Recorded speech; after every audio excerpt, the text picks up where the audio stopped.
anything else from the updates that you want to comment on, or that you saw that you want to? I'm curious about you considering sabbatical. I'm just curious to hear about that. Oh, just, our business goal related to creating residual income, and we're getting to the point where I could conceivably take a summer and I could keep my coaching clients, but basically if I just did right and stuff like that, I could essentially take a sabbatical. So we're toying with the idea of what we would do, and it's been about 12 years or something like that since I did that. So it'd be good to take a break, and I'm sort of in a place where, at least in my writing, I'm going to be moving in a different direction, so it feels like sort of a natural, this is the time to stop and reflect and have more time to think. So anyway, we haven't gone real far with that. It'll probably be next summer or something. Are there obstacles to keep you from doing that? Just sitting down and figuring it out, probably. Is there a goal you want to set in that? I think we just need to talk some more about it. It's not a motivation problem or anything. It's just, I'm sort of in this season of one thing after another, and once I get through it, we're going to take a deep breath and look at next year. Yeah. So it's exciting to be able to look at that as a real possibility. I'm excited for you that you would even think about doing that, because you're a workhorse. So I'm very excited you even think about doing that. I've taken 2 significant sabbaticals in my life, one 5 months, one 6 months. So I'm very positive about that and would like to stay engaged. So you've got your transition going on. Can we spend some time? What would you like to talk about that?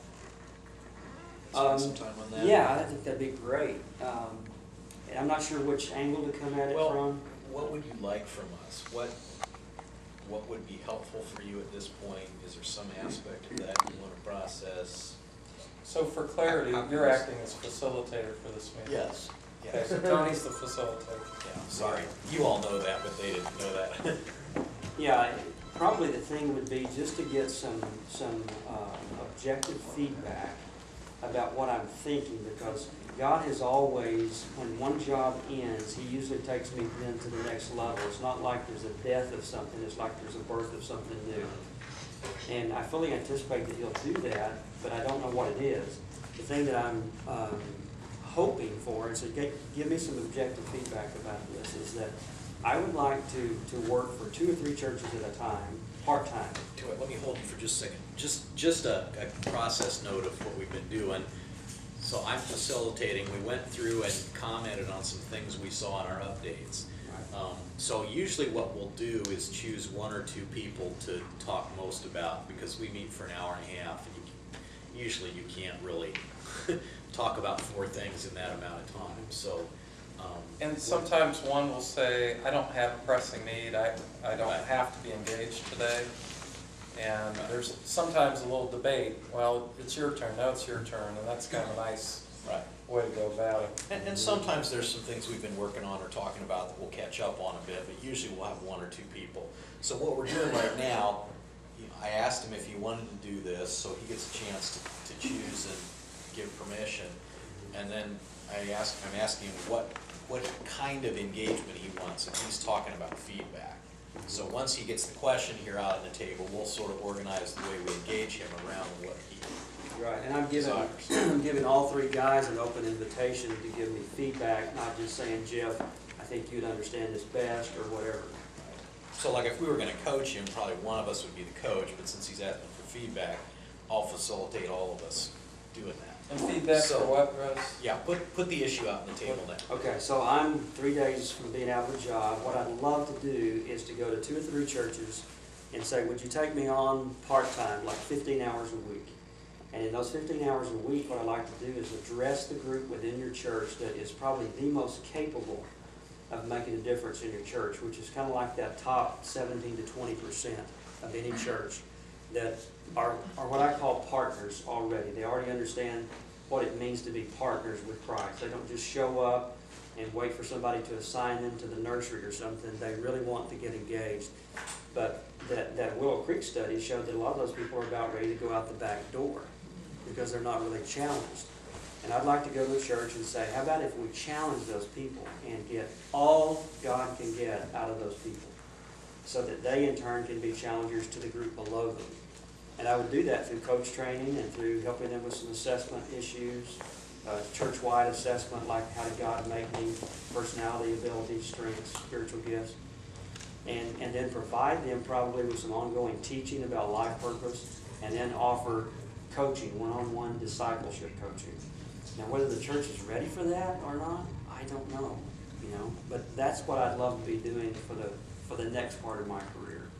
I guess so. The question is, do you guys think that is workable, in a local church? Are pastors motivated to grab that top group and shake them a little bit? Well, Russ, I'm trying to put myself, Okay, so, before we go there, so the question is this a viable plan and can it Is work? this viable and can this work? Okay, Because I would go and ask, just for the, fill in the details here, I would go and ask like 3 churches to pay me X amount of dollars, no benefits, okay? But I'll do this for 3 different churches, 15 hours a week. and what's So- the up, yeah, before we start giving feedback, are there things you want more clarity on? yeah, what's the outcome of your proposal? What are you saying will be the outcome of your work? Is it time limited? The outcome for the church? Yeah. The outcome for the church would be I would work myself out of a job in about 3 years. So that I would be teaching coaches, be doing coach training. I'd be supervising those coaches to do life purpose coaching / discipleship coaching. And within 2 or 3 years, they would have an up and running ministry that they own, they operate, and they really don't need me anymore. And a value proposition financially for them? For them, Uh-huh. is to have, well, immediately, I know from the work I've been doing, that when those people get coach training and go through this life purpose process themselves, their giving in all areas of life will go up. So you're talking about 17% of the church being the most capable of giving, and now they're actually motivated to give even more. You give you feedback on the viability. I'm attracted. Before we go to feedback, any other, see me doing the traffic cop thing, any other clarifications before we? So you're talking about presenting to the church, you're going to actually implement a coaching process that they will own 3 years from now. Right. So if they've got a partner, can he get this coaching without going into the discipleship coaching program of the church? Was this guy, they've got a key leader here. I'm hearing you say you want to invest in the key leaders Right. to build them up, but does this key leader, to get this, does he have to be involved in this process long term, or can he just get this coaching? He could just get coaching, because that would be one of 4 things I would offer. One would be Okay. coaching for church leaders, staff or Okay. lay. Okay, Another would be coach training. okay, Another would be supervision of those coaches to make sure that they don't just trickle off. And the 4th would be to help them build a ministry that's ongoing. Is there any values compromise, Russ, for you in this proposal? Or, I know you said that God usually births something new, and you've had a heart and stewardship ministry. Right. Is the proposal you're thinking about compromise anything that's in your heart? The only, may not be a compromise, but it may be a stretch. It may be a stretch too far. Is that even though I think like an entrepreneur, I don't typically finish, well. And so this would Like be. an entrepreneur too. Well, that's true. That's true. So there's a good chance that I could sell this, okay, and then have a hard time following it through unless I got some really good people from each one of those churches lay leaders to buy into this. wow, that's good, good question. So let's just give some quick feedback here, following up with what Jeff was saying. The question that comes to mind for me is, what level of risk is God calling you to at this point in life? Because usually things like that don't come together in a week. That's true. Is this the kind of thing that God is saying, do this, whatever the cost? Is this the kind of thing where God is saying, go make sure your financial needs are met, and then do this? At this point in your life, what's the risk?